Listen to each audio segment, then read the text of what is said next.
It is techniques for expert estimation. It's a thing people always assume happens. It's someone how you get estimates, and never actually talk about how you do it. So I'm talking about how you actually do it. And I will do a few slides full of lecture, and then we'll do an example with 4 people from the audience who probably strongly resemble the 4 people I'm looking at right now. And for this, we will need one person who likes to plan meals. So who of the 4 of you likes to plan meals? Any compulsive meal planners? By nature of my profession. Oh yeah, you do, okay. Alright, I guess I'll do it. Okay, you can be the meal planner. That's fair. And we need 3 people who like to eat. Ooh, that's neat. Okay, That's me too. we've got it set there. So we'll launch it, everybody's ready. Are we actually in? Yeah. Okay. Should sit like, man, I'm on a slot. Say so. So everyone, you want me to start now? Go ahead. I'm going to talk about practical estimation techniques. These are techniques that can be used for estimating any type of project or any attributes of any type of project. The techniques that we're going to be demonstrating were born in the context of Agile processes like Scrum, but they are generally applicable and can be used for any type of project. We're going to be covering 3 basic subjects: standard tools and techniques for estimation, the Delphi and Wideband Delphi methods, and then the planning poker method.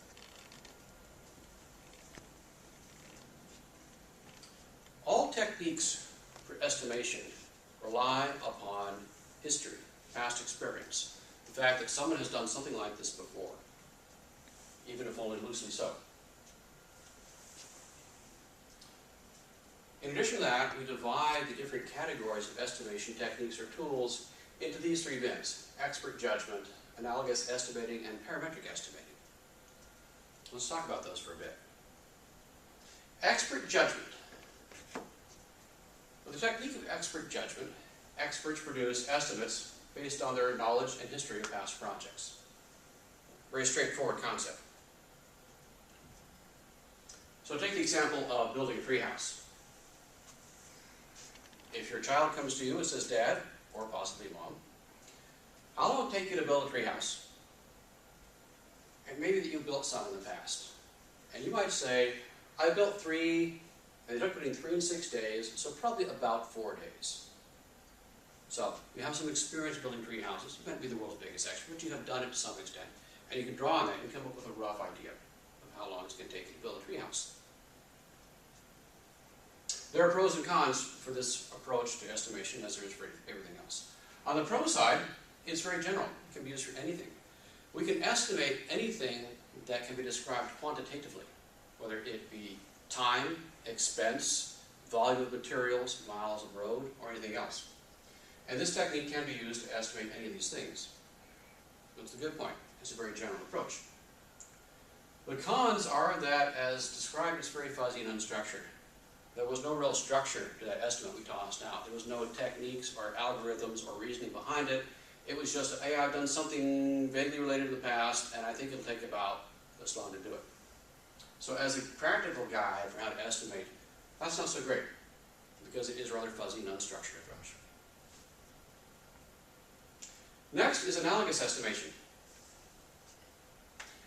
With the analogous estimation approach, we have a set of estimators who have not only done something vaguely like this before, they've done something very much like this before.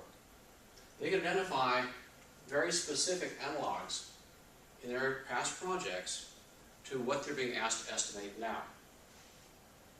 And given that information, they can come up with very accurate answers. So for example, think about house painting. The question might be, how long will it take me to paint this house? The answer could be, it's going to take me 3 days, because the last house this size took 3 days. So if I am a professional painter, and I painted 400 houses, and they all were the same size, shape, floor plan as this one, and they took me 3 days after the first few, then I'm pretty confident that it's going to take me 3 days to do this next one, because this particular example of work is exactly analogous to something I've done in the past. The pros for analogous estimation are that when you have good analogs, it's very reliable. The cons are it requires a good analog in order for you to be able to provide an estimate, and those may not be available. The last approach is called parametric modeling. And with parametric modeling, estimators will build quantitative models. And these models will predict the amount of effort it takes to do something based on historical data. For example, think about paving a road. And the question is, how long will it take us, this road paving team, to pave 50 miles of this road? Well, that's a very quantitative thing. And we know from historical data, because we've been doing this for many years, that we can do a mile per day of road. Therefore, it will take us 50 miles to pave this much. It would take us, it will take us 50 days to pave this much. It would take us 60 days to pave a 60-mile road, and so forth. We have a model, in this case a very simple linear model. There might be other more complex models that we use in other circumstances, but the point is, we have a lot of historical data, and we can validate our predictions against historical data and against data that we acquire as we go along. And so this parametric model will give us very good answers for how long it makes to do things. The pros for parametric modeling is that it can be very accurate.